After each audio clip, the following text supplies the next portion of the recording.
Welcome to Universe Live Sports. I'm Emma Peterson. And I am Alessandra Gurr. We've got a special show today as we look back on all things BYU from the last year, highlighting BYU's inaugural year in the Big 12, some unique interviews, and more.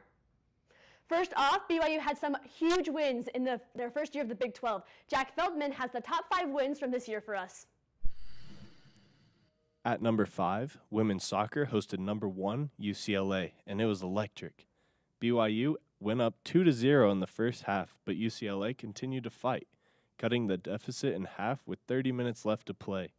Aaron Bailey sealed the deal with the goal in the 78th minute, as BYU came up with a huge upset. BYU track and field comes in at number 4 as they won the distance medley relay national championship.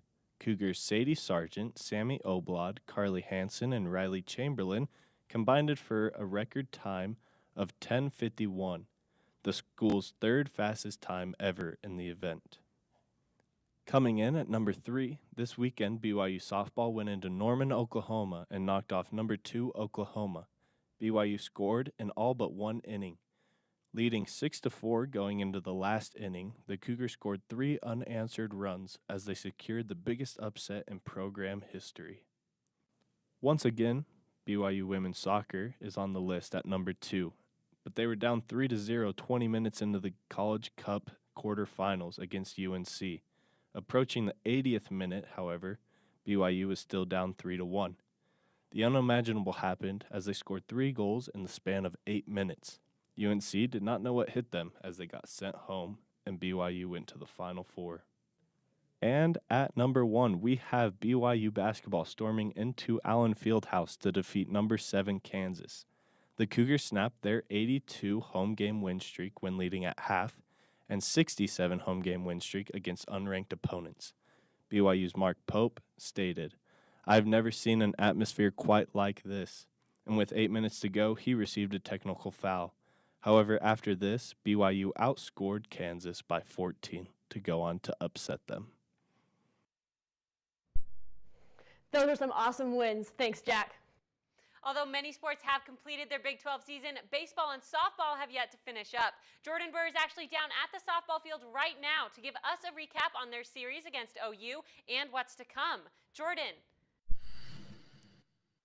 Yeah, I'm here at Gale Miller Park, home to BYU softball and baseball teams. Specifically, I'm in a softball dugout right now, and it's super bright out, and it feels great, and it's super cool to be here. Both teams are still in season as of right now and continue Big 12 play for the next few weeks. But speaking of softball, they just wrapped up their series against Oklahoma in Oklahoma this past weekend. Although they fell to the Sooners, they did secure a dub over Oklahoma in the second game with a final score of 9-4.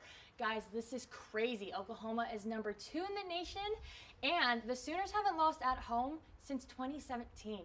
The Cougars are out here making history, and we couldn't be more happy about it. In fact, I was able to speak to some softball players earlier this week about their first season in Big 12 softball. Check it out. I think taking a game away in this series was really good on our part, especially for the rest of the season that we have. I say that because, OU's a very strong team, truly number 1 in the whole entire country, and us, we came from the WCC into the Big 12, not knowing what our season would be.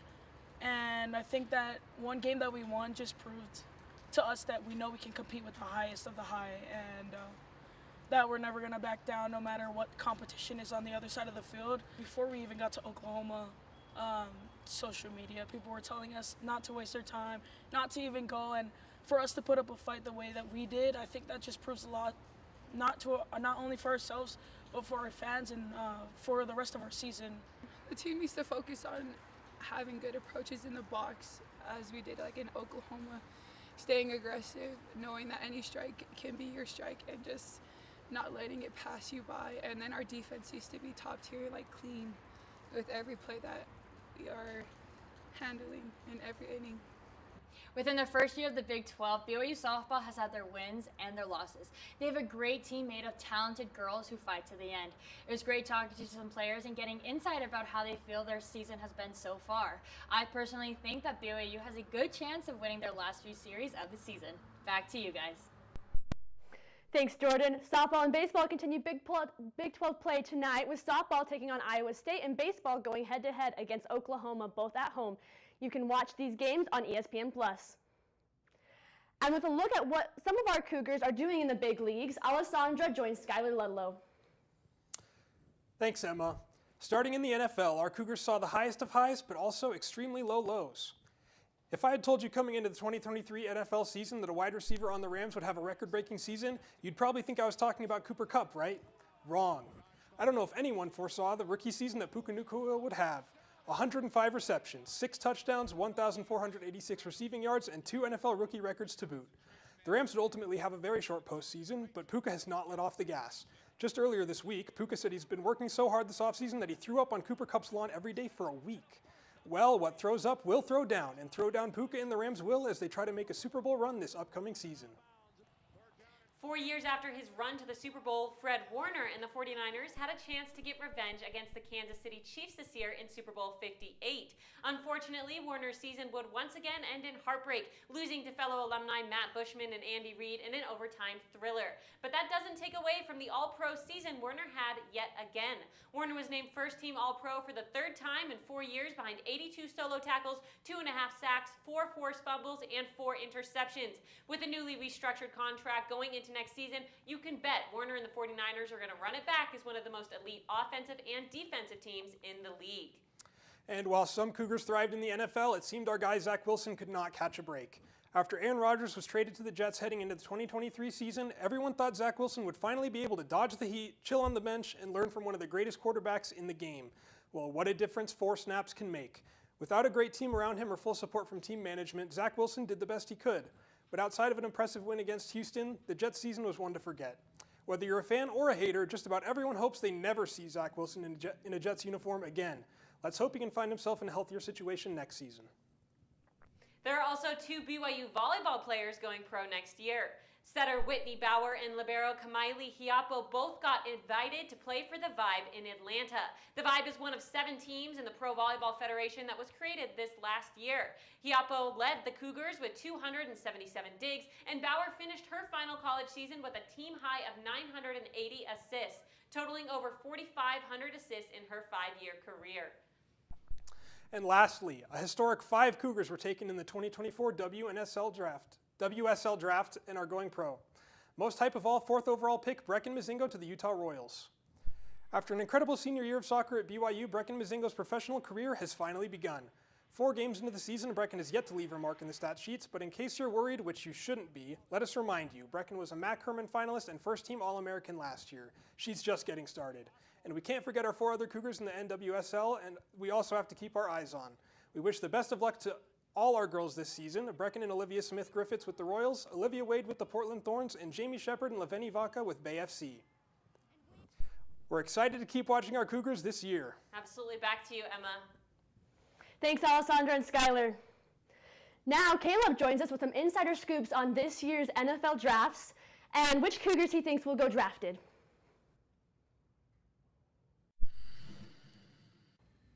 Thanks, Emma. The 2024 NFL Draft is right around the corner. Let's take a look at who I believe will be our drafted Cougars this year using the RAS, or Relative Athletic Score. This is a formula created by Kenny Lee Platt, which collects a multitude of players testing metrics and physical attributes to generate a score to assess a prospect's athleticism. Prospects are graded on a scale from 1 to 10 for each contributing factor, which are height, weight, bench press, 40-yard dash, vertical jump, broad jump, hand size, and arm length. Here are 2 of our 3 NFL Combine invited players, Kedon Slovis and Kingsley Suamataia, compared to players that were drafted in last year's NFL Draft. Kedon Slovis brought in an RAS of 9.34. Compared to Jaron Hall, who was taken in the 5th round of last year's draft, Slovis is sitting in a great spot. I believe Slovis will be taken somewhere between the late rounds. There are a lot of high-caliber draft picks, but I believe Slovis is a solid pick for any team. Kingsley Suamataia, who I believe to be the only sure draft pick of eligible players, stacks up nicely compared to Blake Freeland, who was taken in the 4th round of last year's draft. Suamataia's score of 9.4 is great. He's a few inches shorter than Freeland, and his vertical jump wasn't great, but all signs show he has what it takes to be a phenomenal product in the NFL. He currently sits as the 66th best player on Pro Football Focus's NFL Big Board. NFL analyst Lance Zierling projects he will be taken between the 2nd and 3rd round. There are only 224 total picks in the NFL draft, but there's a beautiful thing called the undrafted free agent. My high priority undrafted free agents are defensive back Eddie Heckard. The Weber State transfer came into the Big 12 and made plays day in and day out. This is a guy that NFL teams cannot and will not pass on. My second pick is tight end Isaac Rex. This guy just looks like an NFL tight end. He's a seasoned route runner and a phenomenal blocker. Despite an injury-ridden career, this is a player that will make it onto practice teams and make an impact. My third pick is linebacker Max Tooley. A 5-year contributor at BYU in several different positions, this guy can do it all. He could play outside backer, he could play safety, he's a monster on special teams. I doubt these three will get their names called in Detroit, but I would be shocked if they weren't some of the first free agents on the market. The draft will take place next week, April 25th through 26th, and will stream on the NFL Network, ABC, and ESPN. Thanks, Caleb. With the draft coming up next week, it'll be really exciting to see where these former Cougars could land. Kayla Kiesel sits down with Lauren Gustin, our Daily Universe Athlete of the Year, at the basketball practice facility to discuss her first and last year in the Big 12.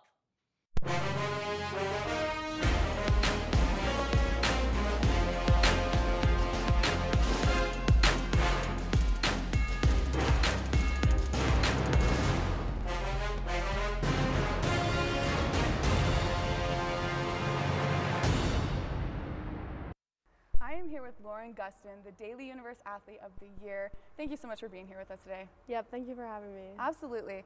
BYU had a big year this year, obviously, as it was their first year in the Big 12. What was it like for you going from the WCC into the Big 12? Going to the Big 12 was a whole different level of competition. I think that, all the girls are a little bit stronger, faster, quicker. It was super fun to be able to go and compete at a higher level. And not only are, the teams and players good, but the coaches too. You have a lot of well-educated coaches that are, running their team. And yeah, it was a lot of fun. It was a lot more competitive, and the pace was a lot faster. And I was super excited that I was able to get at least 1 year in the Big 12. You talk about it being more competitive. You've always been a competitor, but it seems like especially this year in the Big 12, you've really shined as you led the nation in double-doubles and rebounding, and even became a record breaker here at BYU as you shattered the record of the all-time leading rebounder. With all of that, how has your senior year been for you? It's been super bittersweet. I've tried to, really enjoy every single practice, every, team get together, every single moment we have together, just because I do know, it's my last year and I'm out of eligibility. But overall, I love this year. We didn't finish, maybe where we quite wanted to as far as records and whatnot, but it was fun to grow on and off the court with my girls. So. And you didn't even end the season here at BYU. You were invited to go play at the college women's basketball all-star game with the best of the best. What was that experience like for you? It was awesome. I was a little nervous going into it just because I didn't know what to expect. It was so much fun to be able to go and be in that environment and be around such great athletes and such great coaches too. We had Hall of Famers running both the teams, and to be able to have WNBA girls come in and run our practice and give us plays and be there on the sidelines was super awesome. And then on top of that too, just to be around other great competitors and being able to play with them and compete with them was it's what every player wants to do. Yeah, and this year of women's basketball has been very different from years past. You have been able to be a part of and play with this women's generation that's changed the game of basketball and taken it to a whole new level. What has that been like for you, seeing this change in women's sports? I'm just thankful I could be a part of it this year, and being able to finally see the exposure that women's basketball deserves, I think is super rewarding. And just being able to follow along, in the whole NCAA tournament has been super exciting, and being able to see these girls compete and, kind of show the world what women's basketball is all about.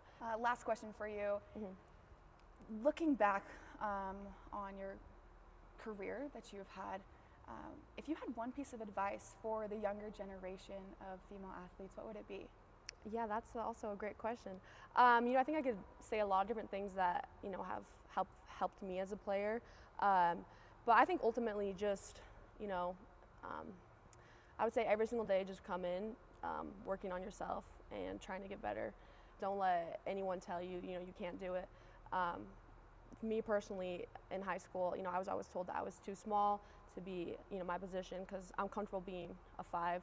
And, I didn't always have the height and whatnot, but that's where I was comfortable. I wanted to be the 4 or 5 and, you know, be in there battling for boards and posting up and whatnot. And, you know, I had a lot of college coaches that were recruiting me, telling me, you don't really quite fit the height category. You know, you're too small to be this position at, you know, this level of basketball. And that was always very motivating for me to, you know, work harder in the weight room, get quicker, get stronger, and just be able to come out in the court and compete with, you know, taller girls. And that's always been a big thing of mine, is just kind of proving, you know, those people wrong.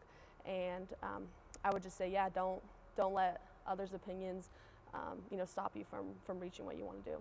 That's awesome. That's great advice. I love that. Thank you so much for being here with us today and for being the Daily Universe Athlete of the Year. Thank you. We appreciate your time and wish you the best of luck moving forward. Back to you in the studio. Thanks, Kayla. Best of luck to Lauren moving forward. Not only was it a big year for BYU athletes in the Big 12, there are a couple of former Cougars who are ready to perform big on the biggest stage in sports this summer. Emma has the details on who's getting ready to travel to Paris. Thanks, Alessandra. The 2024 Summer Olympic Games in Paris are right around the corner. And right now, there are 3 former Cougars who have punched their tickets for Team USA. And they are running their way to Paris. Connor Mance will take the win at the US Olympic Team Trials in the men's marathon. Connor Mance victorious over Clayton Young. Both men are going to Paris. Former BYU runners Connor Mance and Clayton Young came in first and second during the Olympic marathon trials back in February. Clayton Young led up right near the finish to let Connor Mance have his first place moment. This will be the first Olympics for both runners, and we're excited to see them race this summer. Along with these runners, Jimmer Mania will be returning as former BYU basketball star and National Player of the Year Jimmer Fredette will be competing for Team USA on the 3-on-3 men's team. Jimmer has been playing overseas for Team USA for the last 2 years and has been instrumental in their success. Team USA won gold during the 2023 Pan American Games and the 2022 FIBA 3-on-3 AmeriCup. This will be the first time a 3-on-3 team will be competing for the USA during the Olympics. Jimmer and his team are hoping to take home gold and make history. The Summer Olympic Games will take place from July 26th to August 11th. Back to you, Alessandra. Thanks, Emma. Thanks, Emma. Now we'll go out to Football Insider Caleb Christensen live at BYU's Student Athlete Building with NFL prospect and former BYU punter Ryan Rico.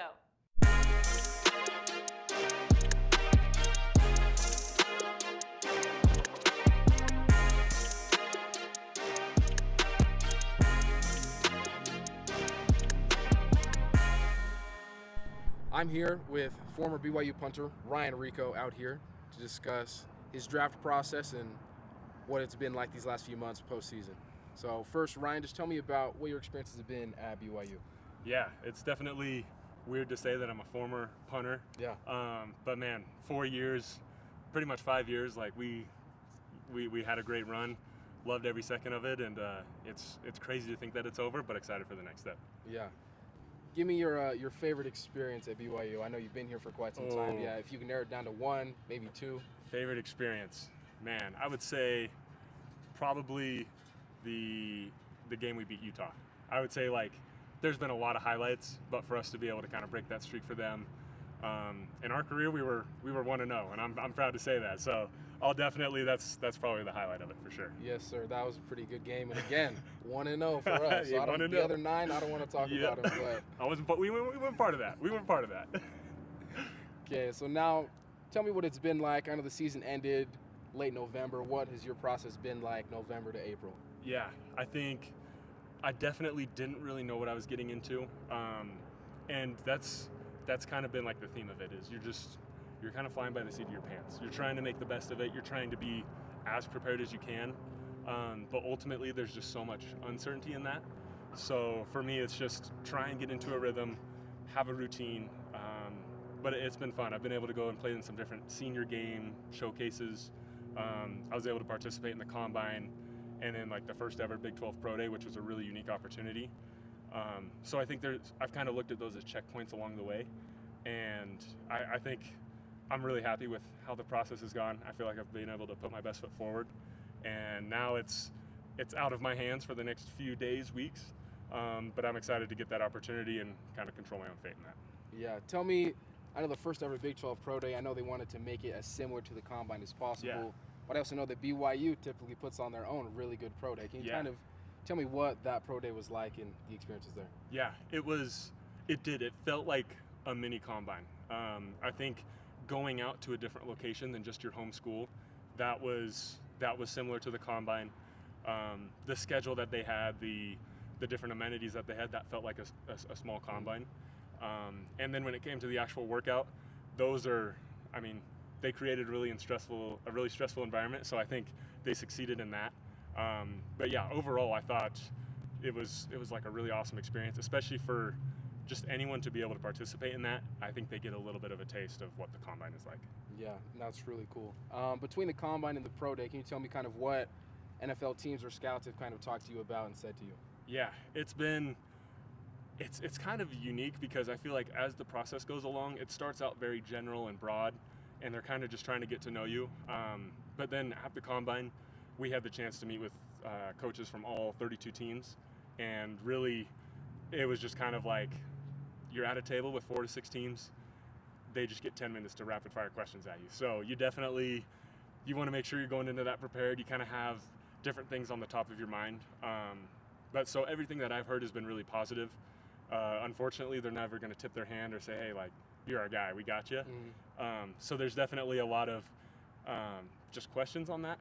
But overall, I'm really excited, and I'm just ready to go. I'm ready to go for what's next. Yeah. Lay out maybe what the dream scenario would be, a dream location if you have one. Oh, dream location? Dude, here's the thing. If any team wants to, like, pay me to kick a football, I'm never going to, like, complain or say, hey, I want it a little warmer. Obviously, if I had it my way, warm weather or a dome, like, that's, right. As a kicker punter, that's what you dream of. But I feel like playing at BYU, playing in the different atmospheres and conditions that we played in, I feel like I'm prepared for whatever it is. So if I had my choice, warm, it really doesn't matter, though. I'll be able to go out and do what I need to do. Yeah. Well, you heard it here first. Ryan Rico, hoping to be selected next week in the NFL draft, and very hopeful. I know that I'm hopeful on him. I got to play with him, and he's the real deal. But that's all from the Student Athlete Building here with Caleb Christensen with Ryan Rico. Back to you. Ryan Rico has been one of my favorite players these last years. I can't wait to see where he ends up. Thanks, Caleb. BYU came out with some new jerseys for their first year in the Big 12. We have Allie Braithwaite with us down on BYU campus talking to students about their favorite BYU jerseys. Allie? Yeah, I'm down here on BYU campus, and I'm asking students which BYU Big 12 jersey they like the best. Here's what I found out. The blue on white, I think, always goes super hard. I don't know, anything white with, like, some darker highlights. So you're picking basketball? For sure, for sure. Yeah, I also like the blue on white basketball jersey. If you had to pick one favorite overall, which one would you pick? Man, probably that softball one is just really cute. Yeah. I'd have to go with the baseball. I think I like the basketball jerseys. I like football because football is really fun. Okay. But gymnastics-wise, I like sparkly jersey. Perfect. I'm gonna say basketball. I personally like the women's tennis one. Yeah. Why did you pick those ones? I just think they're cute. Yeah, they're super cute. I think that the BYU basketball team had the coolest jersey because Jackson Robinson wore it, and he's awesome. That is so true. Thank you. Thank you. One vote for Jackson Robinson. Why the basketball? They really bring out I like the white. Whoa, the Cougar on the gymnastics uniforms are awesome. This year, I would say the basketball jerseys. Basketball? Ooh, the tennis one's pretty classy, I have to say. I like the men's basketball one. Basketball? Yeah, the white out one. Yeah. Why did you pick basketball? I think the white's a really clean color, and then just the blue accents make it really nice, especially with their number. The tennis is very slick. Yeah, I like how true. simple it is. I'm gonna say probably the soccer. Soccer? Yeah. It's a good choice. Yeah. I like the baseball one. The black and blue looks pretty sick. I like the gymnastics leotard. I like the Cougar on the back. It's pretty cool. Probably the softball. Softball? Why the softball? I really like the black on the navy blue. For me, basketball is just simple. It's always been the same. I like it, yeah. All right. Yeah, same for me. I've always been a basketball guy. Basketball? So, yeah. Okay. Just go BYU, go Cougars. Yeah, go Cougars indeed. Awesome. Thank you so much. Of course. It looks like the BYU basketball jerseys were the fan favorite for BYU students. Back to you in the studio. Thank you, Allie. That's it from us today. Thanks for watching Universe Live Sports. Have a great day.